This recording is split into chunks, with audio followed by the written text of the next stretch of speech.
Donc là, bonjour pour cette correction de l'exercice 7. Vous avez un QCM bac avec cette police-là, donc c'est un QCM bac. Il n'y a plus de bac, ok, 1er avril, il n'y a plus de bac. N'empêche qu'on va quand même le faire et que je vous dis d'où il vient. Alors c'est un QCM, vous avez plusieurs réponses possibles, une seule est correcte et la courbe qui vous est fournie est la courbe représentative de f. On vous demande le nombre de solutions d'une équation sur un certain intervalle, sachant que f' est la dérivée de f. Alors ici, f' de x égale 0 admet deux solutions qui correspondent à deux tangentes qui seraient horizontales.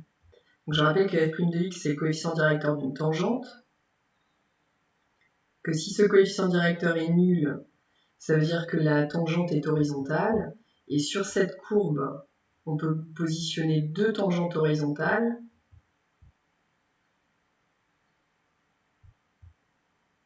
sur l'intervalle 0,10. Réponse B. Question 2. Le nombre réel f' de 7 est nul, strictement positif, strictement négatif. Alors f' de 7. F' de 7, c'est le coefficient directeur de la tangente. Ça, moi, je vous l'ai déjà donné en question rapide.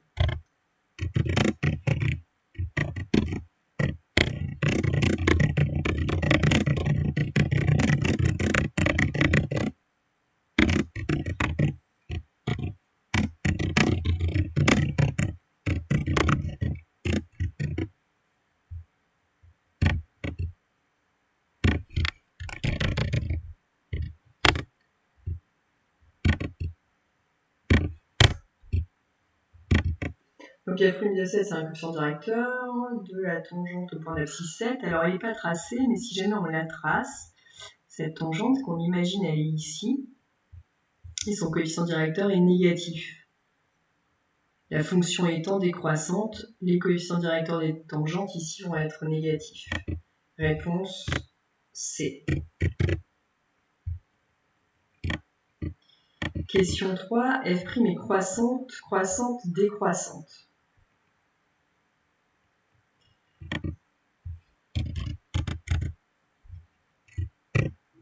Alors là, il va falloir remonter au chapitre précédent que vous avez vu en partie pendant le confinement. Donc je ne sais pas après ce qu'il en reste, parce que j'ai pas fait beaucoup de retours dessus. Mais la fonction f' est croissante ou décroissante, ça va avoir un lien avec une propriété du chapitre 8 qui dit si f' est croissante, alors f est convexe. F' décroissante, alors f est concave. Et je rappelle que la réciproque est vraie. Là, on peut observer, donc on nous propose des choses, donc croissante sur 0,10, croissante sur 4,7, décroissante sur 4,7. Alors regardez sur 0,10, si f' est croissante sur 0,10, ça veut dire que votre fonction est convexe sur 0,10. Or là, à partir de la courbe, on remarque un changement. On a ici une fonction qui au départ est convexe, un point d'inflexion quelque part par là, donc je ne sais pas où exactement, puis elle passe sur concave. Donc le bonhomme qui sourit, le bonhomme qui est mécontent. Donc elle ne peut pas être croissante sur 0,10 parce qu'elle va changer justement de convexité à concavité. Croissante sur 4,7. Alors sur l'intervalle 4,7, ça veut dire qu'on zoome uniquement sur cette partie-là. 4, 7. Ça, c'est un bonhomme, ou une bonne femme d'ailleurs, pas content, ou pas contente. Ça veut dire que ça va avec concave. Et concave, ça veut dire décroissant. Donc la réponse est la réponse C. Parce que sur l'intervalle 4,7, f est concave, donc f' est décroissante. Question 4, on est toujours sur le chapitre 8.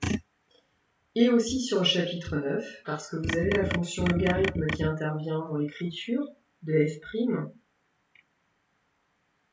On fera attention au fait que c'est f' de x qui nous est donné.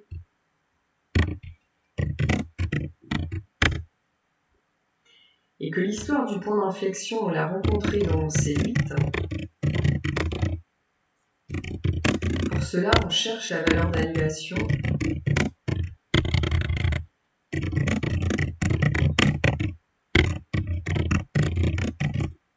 de f seconde de x.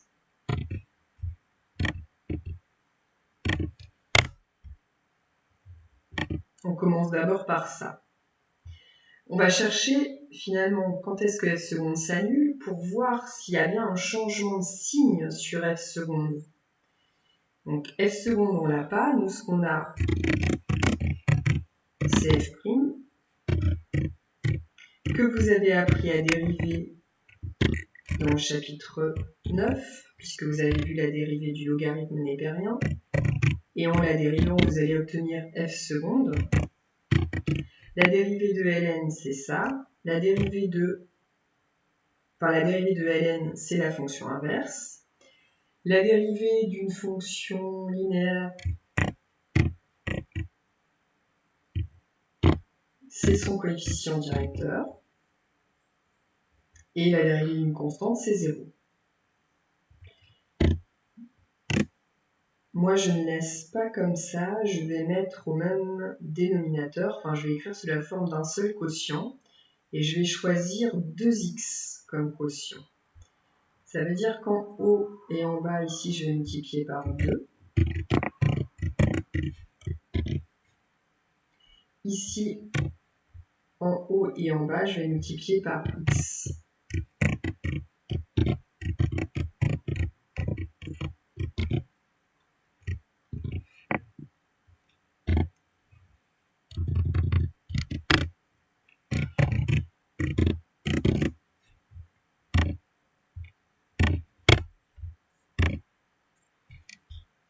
Et là, je rassemble 2 moins x sur 2x.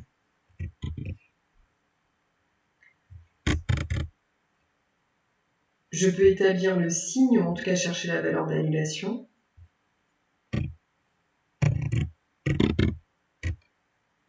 La dérivée sera nulle si et seulement si 2 moins x s'annule.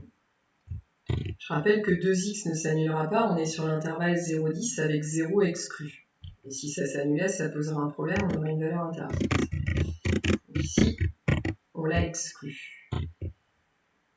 Et ça s'annule pour x égale 2. Et si on observe et qu'on cherche le signe de f seconde de x, on va s'apercevoir que f seconde de x va être positif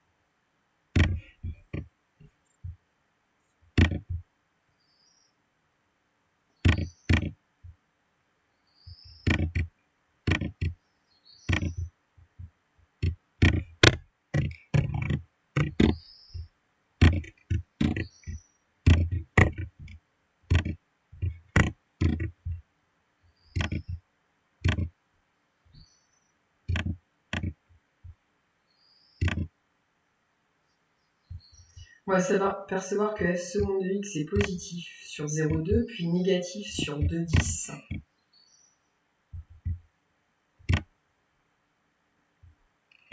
Donc un changement de signe que l'on pouvait déjà apercevoir sur la courbe. De convexe, on passe à concave, ce qui correspond bien au signe. Si f seconde est positive, la fonction est convexe. Si f seconde est négative, la fonction est concave. Et vous avez un point d'inflexion qui a pour abscisse 2. Donc c'est la réponse C. On ne vous demandait pas de justifier.